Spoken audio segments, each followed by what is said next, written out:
आप सभी का इन्फो रेडियोटेक यूट्यूब चैनल पे स्वागत है। आज ये समरी वीडियो की लास्ट वीडियो जिसमें 140 टू 200 पॉइंट्स जो है हमारे वन लाइनर्स बचे थे वो कवर किए जाएंगे।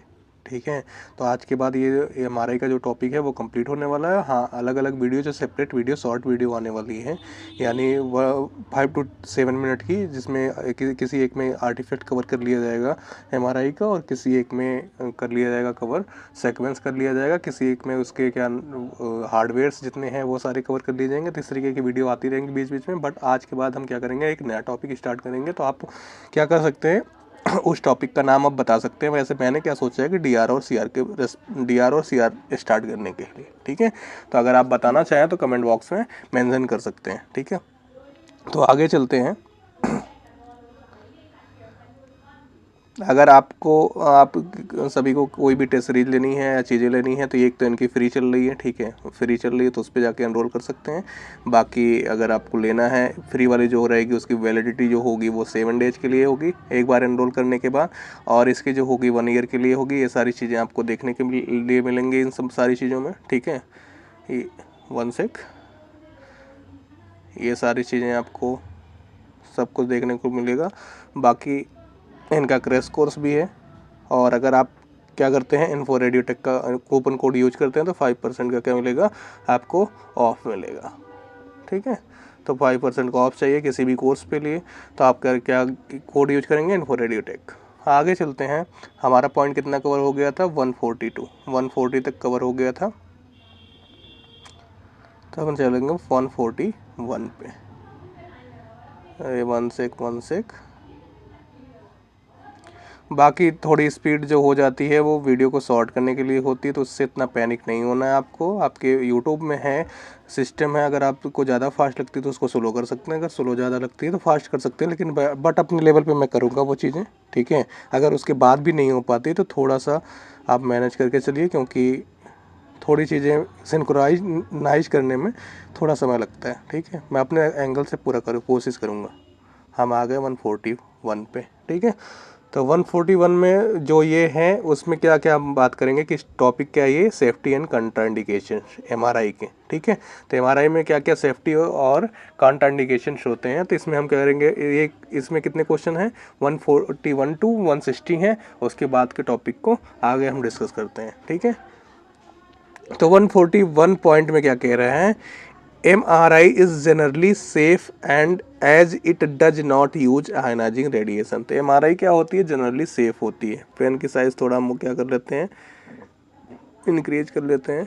MRI क्या होती है, जनरली सेफ होती है। ठीक है, सेफ होती है as it does not use ionising radiation, क्योंकि उसमें क्या नहीं यूज हो रहा है, आयनाइजिंग रेडिएशन यूज नहीं हो रही है, इसलिए क्या होती है, MRI सेफ होती है जनरली। ठीक है, जनरली की बात की जा रही है तो मतलब आमतौर पे हमारी क्या होती है, MRI सेफ होती है। ठीक है, आगे चलते हैं पॉइंट नंबर 142 पे। 142 में क्या कह रहा है, the main safety concern is the strong static magnetic field. तो जो सेफ्टी कंसर्न होता है, मेन सेफ्टी कंसर्न, वो इसका क्या होता है, इसमें मतलब आयनाइजिंग रेडिएशन तो यूज नहीं हो रही, नॉन आयनाइजिंग रेडिएशन यूज हो रही है, तो वो तो इसका सेफ्टी कंसर्न रहा नहीं। तो इसमें क्या होता है, safety concern static magnetic field होती है। ठीक है, तो स्टैटिक मैग्नेटिक फील्ड क्या है, सेफ्टी का मेन कंसर्न है। ठीक है, आगे चलते हैं पॉइंट नंबर 143 पे। 143 में क्या कह रहा है,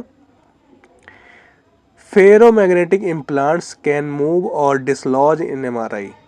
तो क्या कह रहा है कि फेरोमैग्नेटिक अगर इम्प्लांट है तो वो क्या हो जाएगा, जैसे यहाँ पे हमारे मतलब मान लीजिए लेग में लगा हुआ है, फीमर के लिए लगा हुआ इम्प्लांट हमने डाल रखा है। ठीक है, ये रही फीमर बोन के लिए इम्प्लांट हमने लगा रखा है, तो वो क्या हो जाएगा, वो डिस्प्लेस हो सकता है। मतलब अगर यहाँ पे था तो यहाँ से क्या हो सकता है, यहाँ पे हो सकता है। ठीक है, और अगर क्या नाम है, पेस मेकर लगा है या फिर किसी भी तरीके का कोई इम्प्लांट, कॉकलियर इम्प्लांट लगा है, ये सारे जो भी इम्प्लांट लगे हैं वो क्या हो सकते हैं, अपनी जगह से मूव हो सकते हैं, डिसलॉज हो सकते हैं। फेरोमैग्नेटिक अगर इम्प्लांट है, अगर MRI कंपेटिबल है, टाइटेनियम का है वो, तो क्या करेगा, वो तो चल जाएगा। बट अगर फेरोमैग्नेटिक सबस्टेंस का बना हुआ है, फेरोमैग्नेटिक इम्प्लांट है, तो वो क्या हो जाएगा, मूव या डिसलॉज हो जाएगा, जो कि इसका क्या है, डिसएडवांटेज है, कॉन्ट्राइंडिकेशन है। सॉरी, अब आते हैं 144 पे। 144 में क्या कह रहा है, pacemaker are a major contraindication unless MRI conditional. अगर पेस मेकर जो है एमआरआई कंडीशनल या एमआरआई कंपैटिबल नहीं है तो ये क्या है, मेजर कंट्राइंडिकेशन है। इसे हम क्या कहते हैं, एब्सोल्यूट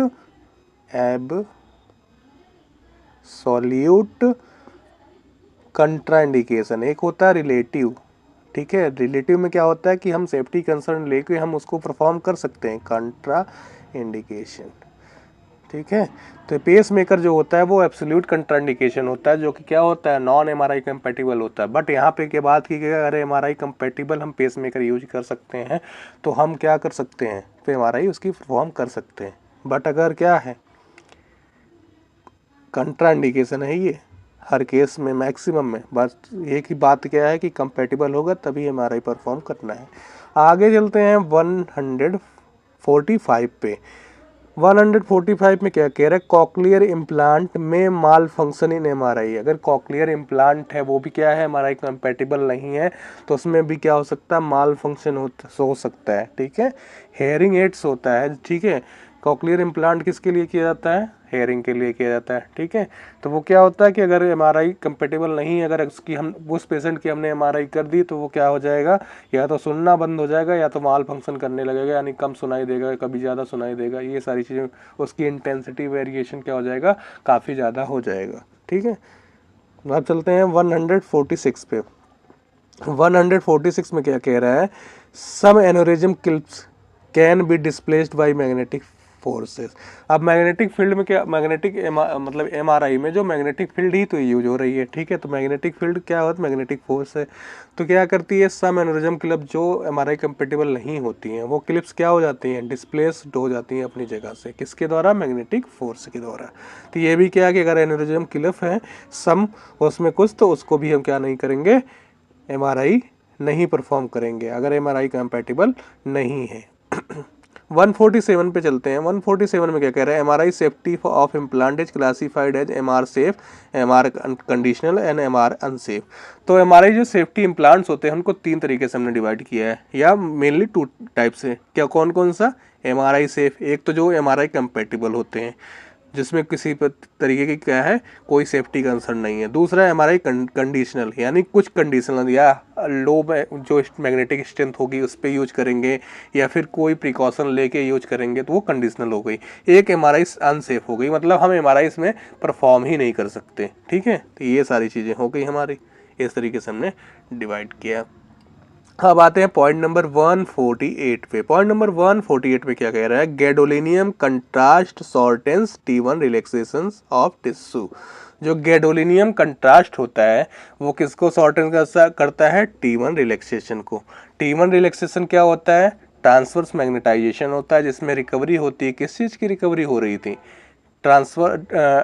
ट्रांसवर्स मैग्नेटाइजेशन होता है, नहीं जी, लॉन्गिट्यूडिनल मैग्नेटाइजेशन होता है। लॉन्गिट्यूडिनल मैग्नेटाइजेशन की 63% क्या हो रही थी, रिकवरी हो रही थी। तो गैडोलिनियम किसको सॉर्ट कर रहा है, T1 रिलैक्सेशन को। आगे चलते हैं 149 पे। 149 में क्या कह रहा है, nephrogenic systemic fibrosis NSF is a rare complication of gadolinium in renal failure. तो ये क्या है कि रेयर कॉम्प्लिकेशंस है जो कि किडनी की है गैडोलिनियम यूज करने पे, जिसमें जो पे क्या होता है, रीनल फेल्योर। रीनल फेल्योर की कंडीशन में अगर हम क्या करते हैं, गैडोलिनियम यूज करते हैं तो नेफ्रोजेनिक सिस्टमिक फाइब्रोसिस होती है। ये बहुत क्या है, रेयर कॉम्प्लिकेशन है, ठीक है। आगे चलते हैं 150 पॉइंट पे। 150 पॉइंट पे क्या कह रहा है,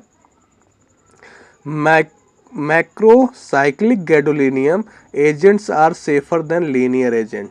अब ये बात कर रहा है गैडोलिनियम में ही, कैसे, मतलब मैक्रोसाइक्लिक, यानी उसमें क्या है, साइकिल्स क्या है, ज़्यादा है, ठीक है। वो क्या होता है, जैसे ये हमारी साइकिल्स होती हैं बेंजीन की, ठीक है, इस तरीके की। तो इसमें क्या कह रहा है, मैक्रोसाइक्लिक, यानी बड़ी जो साइकिल्स होती हैं गैडोलिनियम एजेंट की, वो क्या होती हैं, सेफर होती हैं अगर वो लीनियरिटी के बेस में है, ठीक है। तो लीनियर अगर कोई एजेंट है उसके कंपैरिजन में साइक्लिक जो होगा, माइक्रोसाइक्लिक एजेंट होगा गैडोलिनियम, वो क्या है, सेफर है। आगे चलते हैं माइक्रोसाइक्लिक का मतलब होता है कि उसकी बाइंडिंग जो कैपेसिटी होती है हमारे बॉडी टिश्यू से वो कम हो जाती है, इसलिए वो क्या हो जाता है, सेफर हो जाता है। इस तरीके से हम रिकॉल कर सकते हैं। 151 में क्या कह रहा है, pregnant patient can undergo MRI without contrast if necessary. तो प्रेग्नेंट पेशेंट अगर है उसका MRI अगर हमें करना है तो वो हम कैसे करेंगे, बिना कंट्रास्ट के, ठीक है, विदाउट कंट्रास्ट इफ नेसेसरी। अगर नेसेसरी है तो बिना कंट्रास्ट के हम क्या करेंगे, परफॉर्म करेंगे हमारे, ठीक है। आगे चलते हैं पॉइंट नंबर 152 पे। 152 में क्या कह रहा है, gadolinium contrast should be avoided in pregnancy unless essential. Gadolinium जो कंट्रास्ट होता है उसको हमें क्या करना है, अवॉइड करना है, किसमें, प्रेगनेंसी में, अगर ज़रूरी नहीं है तब तक, ठीक है। अगर बहुत ज़रूरी है तब जाके हमें यूज करना है, अदरवाइज हमें क्या करना है, अवॉइड ही करना है, ठीक है। ये बात हमेशा याद रखें। 153 पे आते हैं। 153 में क्या कह रहा है, acoustic noise in MRI can exceed 100 decibel. तो जो एकॉस्टिक नॉइज होती है MRI की वो क्या कर सकती है, एक्सीड कर सकती है, कितने से, 100 डेसिबल से ऊपर। 154 पे चलते हैं। 154 में क्या कह रहा है कि patient are provided with ear protection during scan. तो पेशेंट को ईयरफोन्स हम देते हैं, हेडफोन्स देते हैं, किसके लिए, प्रोटेक्शन प्रोवाइड करने के लिए। कब, ड्यूरिंग द स्कैन, जब स्कैन हो रहा होता है उस समय हम क्या देते हैं, पेशेंट को प्रोवाइड करते हैं ईयर प्रोटेक्शन। वो चाहे हम ये हेडफोन के थ्रू दें या फिर जो ईयर में नॉइज ना जाए उसके लिए, तो वैसे हम प्रेफर करते हैं हेडफोन देना है, ठीक है। उससे क्या होगा, क्लॉस्ट्रोफोबिक वो जो नॉइज होती है वो रिड्यूस होती है, ठीक है। 155 पे क्या है, स्पेसिफिक एब्जॉर्प्शन रेट SR, जो कि हमने MCQ वाली सीरीज में भी बात की थी, SR की, मेजर RF एनर्जी डिपोजिशन। जितनी रेडियो फ्रिक्वेंसी एनर्जी क्या हो रही है, डिपोजिट हो रही है टिश्यू में, ठीक है, और जिस रेट से हो रही है उसी को क्या कहते हैं, SR कहते हैं, SAR, स्पेसिफिक एब्जॉर्प्शन रेट। आगे चलते हैं पॉइंट नंबर 166 पे, 56 पे sorry. Excessive SR can cause tissue heating and Burns. अगर ज़्यादा क्या हो रहा है, ज़्यादा मात्रा में SAR हो रहा है, यानी स्पेसिफिक एब्जॉर्प्शन रेट अगर ये बढ़ जा रही है तो ये क्या कह सकती है, टिश्यू को हीट कर सकती है, उसको जला सकती है, बर्न्स कर सकती है, ठीक है।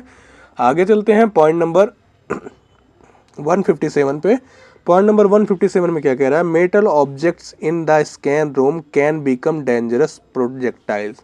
तो मेटल अगर ऑब्जेक्ट है कोई जो MR कंपेटिबल नहीं है, यानी फेरोमैग्नेटिक सब्सटेंस है, तो वो क्या करेगा, डेंजरस प्रोजेक्टाइल्स। डेंजरस प्रोजेक्टाइल्स का मतलब क्या है, प्रोजेक्टाइल यानी मिसाइल इफेक्ट। एक MRI में होता है मिसाइल इफेक्ट, ठीक है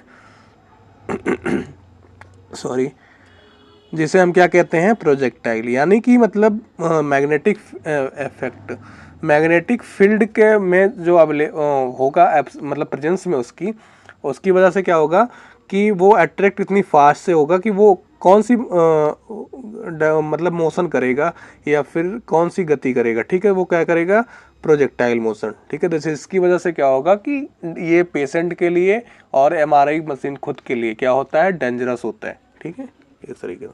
158 पे चलते हैं। पॉइंट नंबर 158 में क्या कह रहा है, screening questioners ensure safety before MRI।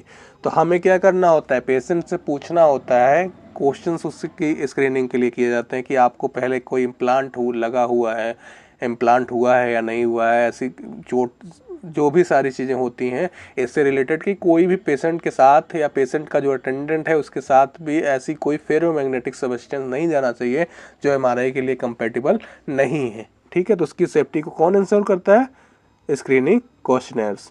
मतलब स्क्रीनिंग के समय पे हम क्या करते हैं, उससे क्वेश्चन से ऐसे पुटअप करते हैं कि कभी इम्प्लांट लगा हुआ है, कोई आपके पास ऐसी चीज़ नहीं है, सारी चीज़ें बाकी साथ में हम क्या करते हैं, उसके स्क्रीनिंग भी करते हैं, ठीक है। आगे चलते हैं पॉइंट नंबर 159 पे। पॉइंट नंबर 159 में क्या कह रहे हैं, tattoos and makeup with metallic pigment में कॉज स्किन बर्न। तो जो टैटूज होते हैं, ठीक है, टैटूज हो गए या फिर मेकअप हो गया, उसमें क्या होते हैं, मेटेलिक पिगमेंट्स होते हैं, वो क्या कर सकते हैं, स्किन को जला सकते हैं, presence of external high strength magnetic field, ठीक है। आगे चलते हैं पॉइंट नंबर 160 पे, जो कि सेफ्टी वाला टॉपिक जो है कंप्लीट होने वाला, ये लास्ट पॉइंट है। आगे चलते हैं, क्लॉस्ट्रोफोबिक पेशेंट में रिक्वायर सेडेशन और ओपन MRI स्कैनर। तो जो क्लास्ट्रोफोबिक पेशेंट होता है, आप क्लास्ट्रोफोबिक पेशेंट कहते हैं किसे हैं? क्लास्ट्रोफोबिक पेशेंट वो पेशेंट होता है जो क्या होता है, नैरो स्पेस में रहने में क्या करता है, घुटन महसूस करता है, उसको घुटन होती है। तो इसको ऐसे पेशेंट को क्या कहते हैं, क्लास्ट्रोफोबिक। और जो ऐसे जिसमें ऐसे इफेक्ट देखने को मिलते हैं उसे क्या कहते हैं, जो ऐसा इफेक्ट होता है उसको क्या कहते हैं, क्लास्ट्रोफोबिक इफेक्ट। ठीक है, तो इससे बचने के लिए हम क्या करेंगे, या तो पेशेंट को क्या कर देंगे, बेहोश कर देंगे, ठीक है, सेडेट कर देंगे, या फिर क्या कर देंगे, ओपन एमआरआई को क्या करेंगे, ओपन एमआरआई में उसका स्कैन परफॉर्म करेंगे। ठीक है, आगे चलते हैं आगे के टॉपिक में, जो कि दूसरा टॉपिक है आर्टिफैक्ट का। यहाँ पे आर्टिफैक्ट क्या है, वन लाइनर के फॉर्म में हम कवर करेंगे। और आगे आने वाली जो वीडियो होगी उसके बाद उसमें क्या होगा कि आर्टिफैक्ट होगा वो होता कैसा है, मतलब पहली बात होता क्या है, दूसरी बात होता कैसे है, तीसरी बात उसके किस वजह से वो ठीक होगा, फिर होने के एडवांटेज और डिसएडवांटेज क्या होते हैं। ठीक है, साथ में उसकी इमेज, इस तरीके से कवर कराया जाएगा आर्टिफैक्ट वीडियो में। ठीक है, जो आर्टिफैक्ट पे प्रॉपरली वीडियो आएगी, लेकिन इसमें क्या है कि वन लाइनर के फॉर्म में हम कवर कराएंगे, यानी 20 पॉइंट्स इसके भी हैं। ठीक है, तो चलते हैं बिना किसी देरी के स्टार्ट करते हैं इसको।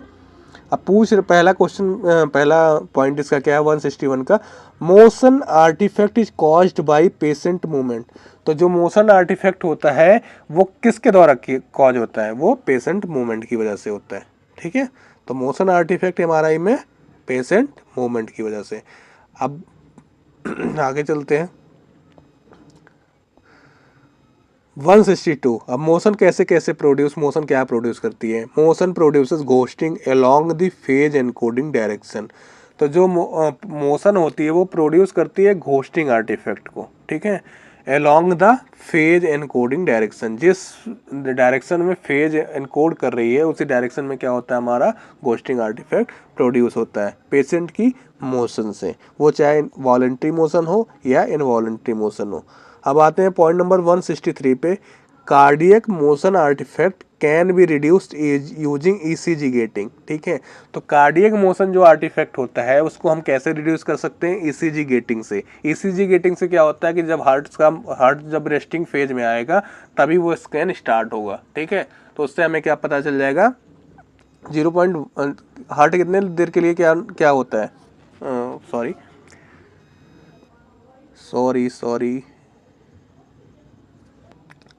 Sorry for interruption.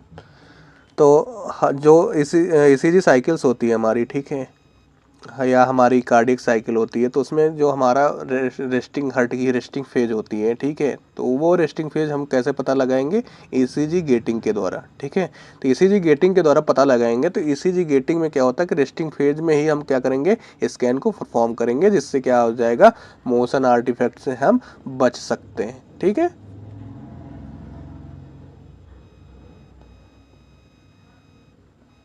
आगे चलते हैं पॉइंट नंबर 164 पे। पॉइंट नंबर 164 क्या कह रहा है, respiratory gate motion can be minimised with breath hold techniques.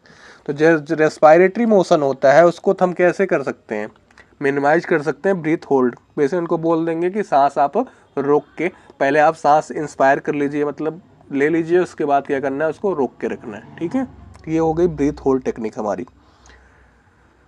अब ऐसा क्यों होता है कि हमें लेके ही रोकना है, एक्सपायरेशन में क्यों नहीं रोकना है। ठीक है, ये भी तो हो सकता है कि इंस्पायरेशन में ही क्यों रोकना है, इंस्पायरेशन में मतलब ही इंस्पायरेशन में क्यों रोकना है, एक्सपायरेशन में क्यों नहीं रोकना है। तो इंस्पायरेशन का मतलब क्या होता है कि हम अगर एक्सपायरेशन में करके कर रहे हैं, ठीक है, तो पेशेंट को क्या होगा, जल्दी ज़रूरत होगी ब्रीथ लेने की। इंस्पायरेशन में क्या है कि इंस्पायरेशन में जितने हमने क्या कर लिए हैं, हमारे जो हमने ब्रीथ लिए उसमें क्या होगा, ऑक्सीजन की कंसंट्रेशन ज़्यादा होगी, तो हमें क्या हो सकता है, ब्रीथ होल्ड हम लंबे समय तक कर सकते हैं। ठीक है, एक ये कॉज है, एक रीजन है जिसकी वजह से हम क्या करते हैं, मैक्सिमम इंस्पिरेशन में ही रुकवाते हैं। आगे चलते हैं, पॉइंट नंबर 165 पे। 165 में क्या कह रहा है, flow artefact arise from moving blood और CSF। जो फ्लो आर्टिफैक्ट होता है, ठीक है, वो भी क्या है, मोशन का ही टाइप है। वो किसकी वजह से राइज होता है, मूविंग ब्लड और CSF की वजह से। आगे चलते हैं पॉइंट नंबर 66 पे पॉइंट नंबर 66 में क्या कह रहा है, flow compensation reduces vascular pulsation artefact. तो जो फ्लो कंपनसेशन होता है वो रिड्यूस करता है किसको, वैस्कुलर पल्सेशन आर्टिफैक्ट को। तो ये भी टेक्निक क्या है, रिड्यूस करने के लिए वैस्कुलर पल्सेशन आर्टिफैक्ट, जो कि क्या है, मोशन आर्टिफैक्ट का ही टाइप है। ठीक है, आगे चलते हैं पॉइंट नंबर 167 पे। 167 में क्या कह रहा है, chemical shift artefact occurs at fat water interface. जैसे फैट यहाँ पे है, फैट वाटर का इंटरफेस है, तो यहाँ पे जो आर्टिफैक्ट कॉज होता है, ठीक है, डिफरेंट सिग्नल की वजह से, डिफरेंट RF इको की वजह से, ठीक है, इको सिग्नल की वजह से जो डिफरेंस सिग्नल प्रोड्यूस होते हैं या हम क्या करते हैं, एक्वायर करते हैं, तो उसकी वजह से जो आर्टिफैक्ट होता है उसे क्या कहते हैं, केमिकल शिफ्ट आर्टिफैक्ट। क्योंकि वो क्या हो रहा है, बॉडी के केमिकल लेवल पे चेंजेस की वजह से वो आर्टिफैक्ट प्रोड्यूस हो रहा है। ठीक है, आगे चलते हैं पॉइंट नंबर 168 में क्या कह रहा है, type 1 chemical shift appears as dark और bright band at fat water boundary. तो फैट वाटर बाउंड्रीज पे क्या होता है, टाइप 1 केमिकल आर्टिफैक्ट में क्या कह रहा है कि शिफ्ट अपीयर्स ऐसा कैसा दिखता है, डार्क और ब्राइट बैंड की तरीके से दिखेगा। कहाँ पे, फैट वाटर बाउंड्री पे। जहाँ भी फैट वाटर की बाउंड्री होगी वहाँ पे ये कैसे दिखेंगे, या तो डार्क दिखेंगे या ब्राइट दिखेंगे। आगे चलते हैं टाइप 2 में। टाइप 2 में क्या कह रहा है, chemical shift appears as India ink artefact. Sorry, type 2 chemical shift artefact कैसा दिखता है, इंडिया इंक आर्टिफैक्ट दिखता है, इंडिया इंक आर्टिफैक्ट जैसा दिखता है, यानी इंडिया इंक के जैसा जो आर्टिफैक्ट दिखेगा वो टाइप 2 केमिकल शिफ्ट आर्टिफैक्ट होगा। पॉइंट नंबर 170 पे क्या कह रहा है, susceptibility artefact occurs at air tissue और मेटल इंटरफेसेस। तो जो केमिकल शिफ्ट था वो एयर और कहाँ पे हो रहा था, एयर और फैट और वाटर के इंटरफेस पे हो रहा था, और ये ससेप्टिबिलिटी क्या है, एयर और टिश्यू या फिर मेटल इंटरफेस पे हो रहा है। ठीक है, आगे चलते हैं पॉइंट नंबर 171 पे। GRE sequence are more prone to susceptibility artefact. ये हमने MCQ की सीरीज में भी किया था, इसमें भी कर रहे हैं। ठीक है, GRE सीक्वेंस क्या कर रहा है, मोर प्रोन होता है किसके लिए, ससेप्टिबिलिटी आर्टिफैक्ट के लिए। आगे चलते हैं पॉइंट नंबर 172 पे। 172 में क्या कह रहा है, metal implant cause severe distortion and signal wides. तो मेटल इम्प्लांट्स क्या करेगा, सीवियर डिस्टॉर्शन करेगा और सिग्नल को क्या कर देगा, वाइड्स कर देगा, वहाँ पे सिग्नल हमें मिलेगा ही नहीं। आगे चलते हैं पॉइंट नंबर 173 पे। 173 में क्या कह रहा है, एलाइजिंग रैप अराउंड अकर्स।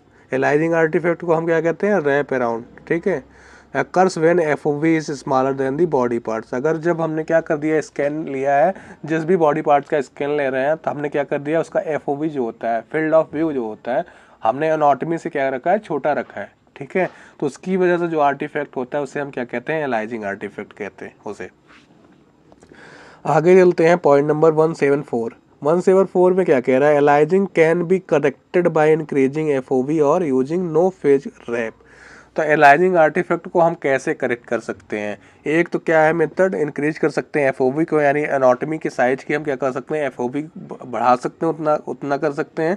और दूसरा क्या है, यूजिंग नो फेज रैप। ठीक है, तो नो फेज रैप यूज करें या फिर इंक्रीज कर दें एफओवी को, तो इससे क्या हो जाएगा, हमारा एलाइजिंग आर्टिफैक्ट क्या हो जाएगा, नलीफाई हो जाएगा। सॉरी, 175 पे क्या है कि गिब्स आर्टिफैक्ट, जिसे हम क्या कहते हैं, ट्रंक्शन आर्टिफैक्ट भी कहते हैं, इसका सेकंड नेम है। तो appears as ringing near sharp edges. जैसे कोई शार्प एजेज है, ठीक है, तो वहां पे क्या होगा, अपीयर ऐसे होगा रिंगिंग के तरीके से। ठीक है, अपीयर एज रिंगिंग, जहाँ पे शार्प एज भी होगी। ठीक है, जैसे ये शार्प एज हो गई। ठीक है, ये क्या है, शार्प एज है, तो ऐसी जगह पे क्या होगा, रिंगिंग की तरीके से अपीयर होगा, उसी को हम कहेंगे गिब्स आर्टिफैक्ट या ट्रंक्शन आर्टिफैक्ट। आगे चलते हैं पॉइंट नंबर 76 पे। अब क्या कह रहा है कि Gibbs artefact is reduced by increasing matrix size. Matrix size अगर हम क्या कर देंगे सॉरी,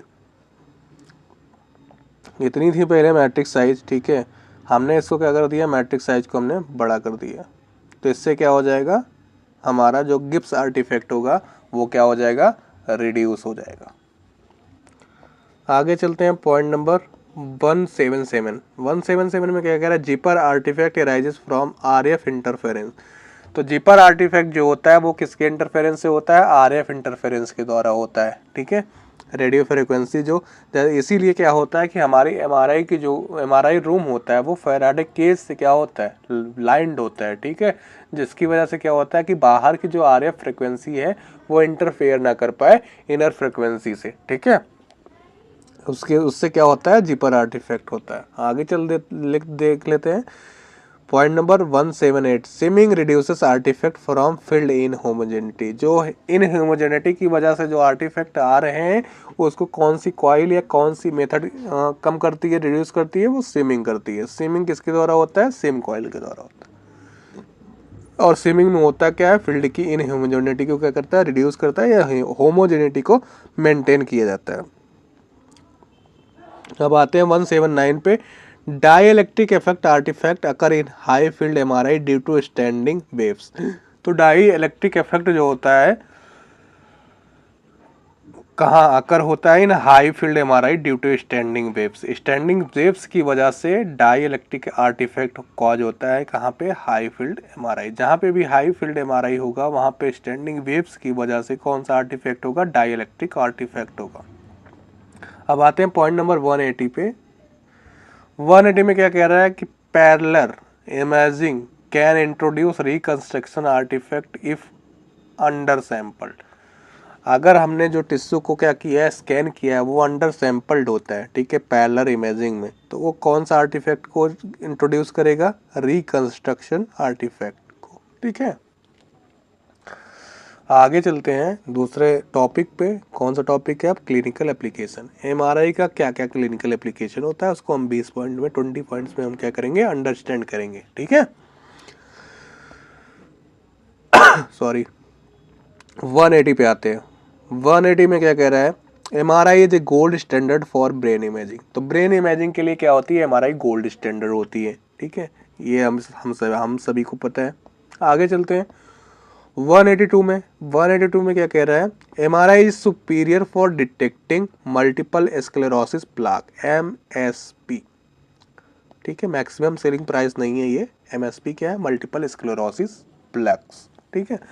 तो इसमें क्या है, सुपीरियर है डिटेक्ट करने के लिए एमएसपी को।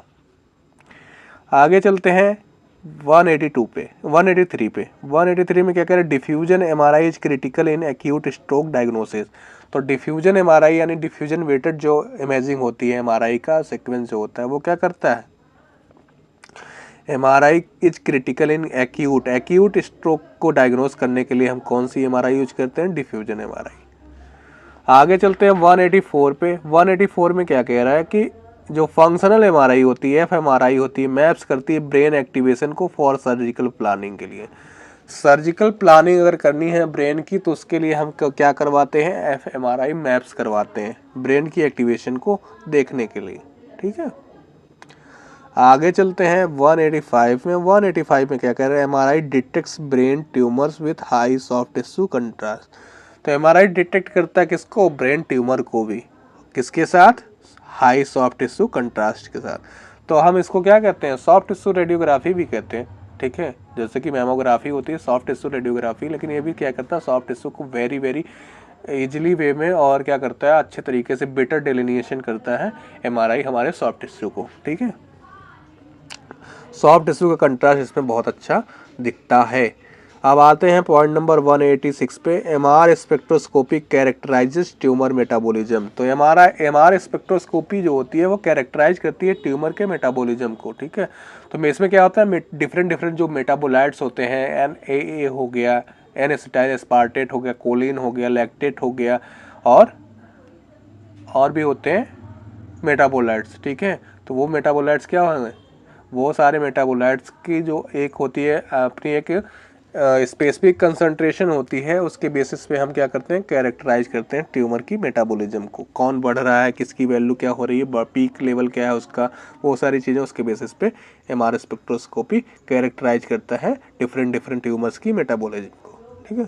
तो हम इससे क्या कर सकते हैं, कैरेक्टराइज कर सकते हैं कि कौन से तरीके का ट्यूमर है। MRI is excellent for evaluating pituitary adenomas. तो पिट्यूटरी एडिनोमाज को क्या करती है MRI, बहुत क्या करती है, अच्छे से एक्सीलेंट एवेल्युएट करती है, ठीक है। आगे चलते हैं पॉइंट नंबर 188 में। 188 में क्या कह रहा है कि MRI spine is used for disc herniation and spinal cord lesion. तो MRI स्पाइन जो होती है वो किसके लिए यूज होती है, मेनली किसके लिए यूज होती है, disc herniation and spinal cord lesion के लिए। अब चलते हैं पॉइंट नंबर 189 में। 189 में क्या कह रहा है कि होल स्पाइन MRI इवेल्युएट, जो होल स्पाइन MRI इवेल्युएट क्या करती है, डीमाइलिनेटिंग डिजीज को, डीमाइलिनेटिंग डिजीज जो होती है उसको इवेल्युएट करने के लिए हम क्या करते हैं, होल स्पाइन MRI करते हैं। आगे चलते हैं 190 पे। 190 में क्या कह रहा है, cardiac MRI assess ejection fraction and wall motion.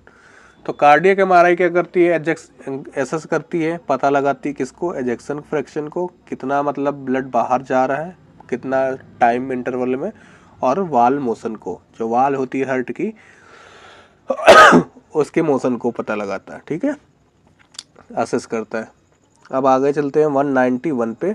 191 में क्या कह रहा है, LGE इन cardiac MRI identified myocardial infarction. ये क्या है, LGE एक टेक्निक है, ठीक है, जो कार्डियक MRI की है, वो क्या करती है, आइडेंटिफाई करती है मायोकार्डियल इन्फॉक्शन को। आगे चलते हैं पॉइंट नंबर 192 में। 192 में क्या कह रहा है, MRI is used for congenital heart diseases evaluation. जो MRI होती है यूज होती है किसके लिए, कंजेनाइटल हार्ट डिजीज इवेल्युएशन के लिए। आगे चलते हैं 193 में। 193 पॉइंट में क्या कह रहा है, MRI liver is superior for characterising focal lesion. Focal lesion अगर MRI में क्या करना है, इवेल्युएट करना है, या फोकल लीजन लीवर का इवेल्युएट करना है, तो उसके लिए क्या है, MRI सुपीरियर है, MRI लीवर सुपीरियर है। ये हो गए इन सारी चीज़ों के क्या हो रहे हैं, क्लिनिकल एप्लीकेशन हो रहे हैं, ठीक है। तो ये सिर्फ हमें जानना है, बाकी क्वेश्चन डायरेक्टली पूछा जाता है, अगर इससे इन सारी चीज़ों से पूछा जाता है एग्जाम में, तो ज़्यादा इसमें वो डीप में जाने की ज़रूरत नहीं है, सिर्फ पॉइंट कवर हमारे क्लियर हो, हमने एक बार देख लिया है तो वो क्लियर हो जाएंगे, ठीक है। इस तरीके से ये हमें क्या करना है, क्विक रिव्यू है। तो क्विक रिव्यू का मतलब होता है कि जितने जल्दी सारे हमारे पॉइंट क्या हो जाते जाए, कवर होते जाए, बस। MRCP visualises biliary obstruction and pancreatic duct. MRCP क्या करती है, विजुअलाइज करती है बिलियरी ऑब्स्ट्रक्शन को और पैंक्रियाटिक डक्ट को। और आपको बिल्कुल पैनिक नहीं होना है, इसके बाद सारी चीज़ें हर एक टॉपिक पे, ठीक है, वो अलग अलग से सेपरेट वीडियो आएगी जिसमें डिटेलिंग कराई जाएगी, ठीक है। जैसे कि कल अभी पेट की आई थी, ठीक है, ऐसे बीच में सिटी आर्टिफैक्ट की आने वाली है। सिटी आर्टिफैक्ट की स्लाइड तैयार हो गई है, ठीक है, कुछ ही चीज़ें उसमें रहेगी जिसकी वजह से वो आ नहीं रही है, मैंने बहुत पहले से ही प्रॉमिस किया है, ठीक है।